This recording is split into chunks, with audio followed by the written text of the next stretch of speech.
Break के बाद आप सभी दर्शकों का स्वागत है समय चक्र में। और चलिए बढ़ते हैं आगे और आज हम बात करने वाले हैं आध्यात्मिक योग के बारे में। तो कल्पेश जी, आध्यात्मिक योग ये कौन से ग्रहों के मिलन से बनता है और इसे आध्यात्मिक योग क्यों कहा जाता है?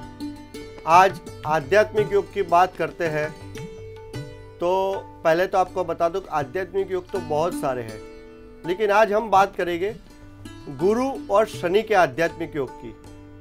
तो गुरु और शनि को ये आध्यात्मिक योग क्यों कहते हैं और ये कैसे लगता है? तो गुरु जब शनि के साथ बैठता है, गुरु जब शनि के सामने होता है, गुरु की दृष्टि यदि शनि पे पड़ती है या शनि की दृष्टि यदि गुरु पे पड़ती है, या फिर गुरु शनि के नक्षत्र में या शनि गुरु के नक्षत्र में होता है, और इससे ज़्यादा बताए तो जब ये दोनों एक दूसरे के घर में तो बैठते हैं, लेकिन यदि नक्षत्र के आदिन ये अन्योन्य की उच्च के भी होते हैं, तब इसको बोला जाता है गुरु शनि का आध्यात्मिक योग।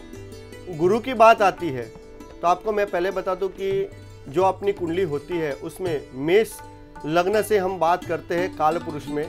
तो मेष लग्न से लेके मेष राशि से लेके पूरी 12 राशियां जो होती है उसमें लग्न यानी पहला जो स्थान है वो अपना खुद का है, दूसरा स्थान अपने कुटुंब का है, वाणी का है, तीसरे स्थान को हम बोलते हैं कि भाई बहन अड़ोस पड़ोस का बोलते हैं, चौथा स्थान जिसको हम बोलते हैं कि अपने माता का स्थान है, अपने जमीन मकान का स्थान है, पंचम स्थान को हम अभ्यास का स्थान बोलते हैं, अपने संतान का स्थान बोलते हैं, गत जन्म का कर्म बोलते हैं, छठा स्थान जिसको हम रोग और शत्रु बोलते हैं, उसके साथ साथ अपनी नौकरी का भी स्थान बोला जाता है, अपने जैसे बोलते हैं कि अपने रोग और शत्रु का स्थान के साथ साथ ये मौसाल का भी स्थान है।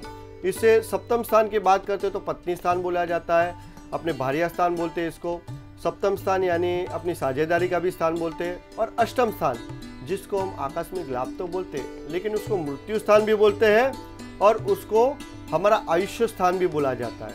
तो मृत्यु स्थान में ये कुंडली खत्म हो जाती है, मृत्यु के बाद कुछ नहीं होता है। तो मैं आपको इससे आगे बता दूं कि 9वां, 10वां, 11वां और 12वां स्थान जिसको हम धर्म, अर्थ, काम और मोक्ष कहते हैं, और ये चार जो है धर्म, अर्थ, काम और मोक्ष, उसमें 9 नंबर, 10 नंबर, 11 नंबर और 12 नंबर आते हैं। और ये चारों जो स्थान के अंदर बैठे हुए जो राशि है उसका आधिपत्य गुरु और शनि को ही दिया गया है, क्योंकि 9वीं राशि और 12वीं राशि वो गुरु की है, 10वीं राशि और 11वीं राशि वो शनि की है। तो धर्म, अर्थ, काम और मोक्ष ये चारों का जब मिलन किसी भी प्रकार एक दूसरे के साथ होता है तो उसको बोलते हैं आध्यात्मिक योग। ये गुरु शनि का आध्यात्मिक योग होता है ना, तब उसके आशीर्वाद बहुत काम करते हैं, उसके ब्लेसिंग ऐसे ही जबरदस्त काम करते हैं। उसका जो वो बोलता है इंसान, वो शब्द सच होते हुए आप देख सकते हो, फिर उसकी दुआ हो या बद्दुआ हो, दोनों आप देख सकते हो। और एक बात बता दूं कि ये आध्यात्मिक योग वाला इंसान जो होता है ना, तो समाज को बदलने की चेष्टा रखता है, जीवन में किसी को फायदा करवाता है, किसी को आगे लाने के लिए तत्पर रहता है। एक बार फिर बता दूं कि आपकी भी कुंडली में गुरु यदि शनि के सामने बैठा हुआ है, गुरु यानी शनि के साथ बैठा हुआ है, गुरु शनि को पंचम, सप्तम या 9वीं दृष्टि से देखता है, शनि यदि तीसरी, 7वीं या 10वीं दृष्टि से देखता है, या एक दूसरे के घर में विराजमान है, शनि गुरु के घर में, गुरु शनि के घर में बैठा हुआ है, तो इस प्रकार ये योग अपनी कुंडली में लगता है। तो गुरु शनि वाला स्वयं ऐसे बोला जाता है कि भगवान वत हो जाता है, यानी कि उसके बोल जो है तो है ना वो सही साबित होते हुए आप देख सकते हो। जी, तो ये तो कल्पेश जी ने जानकारी दी आध्यात्मिक योग के बारे में जो आपके जीवन में काफ़ी फायदेमंद हो सकती है। चलिए, और इसी के साथ यहाँ वक्त चला है एक और छोटे से ब्रेक का। ब्रेक के बाद हम बात करेंगे आपके भेजे हुए ईमेल्स की। साथ ही आप भी हमें ईमेल कर सकते हैं।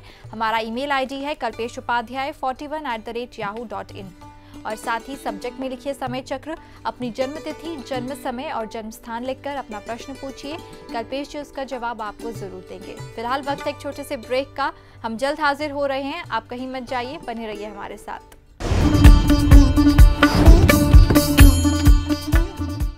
ग्रहों के रत्न खरीदने का विश्वास पात्र स्थल रोशनी जेम्स एंड ज्वेलर्स।